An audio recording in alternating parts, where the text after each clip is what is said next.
Ұстаз ұлық емес, ұлы қызмет деп, батыр жазушы бабамыз Бауыржан Момышұлы айтқандай, осынау ұлы қызметтің иесі атану маған табиғаттан берілген сый деп түсінемін.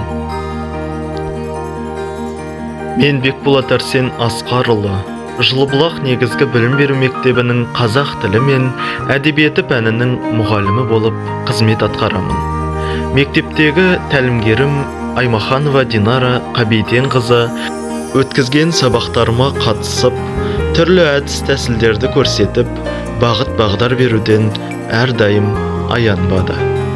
Орыстың ұлы педагогі Ушинский, мұғалім үздіксіз дамып, жетіліп отырғанда ғана мұғалім, ізденуі тоқталғанда мұғалімділігі де жойылады деген екен. Білікті ұстаз, білімді маман болу үшін әрбір мұғалім өз білімін үздіксіз көтеріп отыруы қажет. Қазіргі таңда мектептегі әрбір іс-шараға, аудандық, облыстық деңгейдегі жарыстарға оқушылармен белсенді қатысып, жүлделі орындар алып отыр.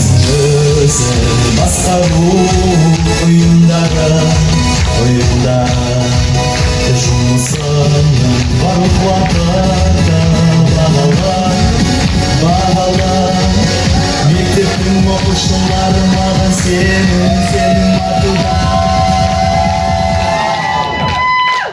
Тәлімгерлер стайл. Адамзат қоғамының қай даму сатысында болмасын, мұғалімдік кәсіптің атқаратын рөлі ерекше жоғары бағаланған. Өзімнің ұстаздық ұстанымым ретінде ұлы Абайдың ақырын жүріп анықпас, еңбегің кетпес далаға деген сөзін алғым келеді. Шынымен де, ұстаздың еңбегі далада қалмасы хақ.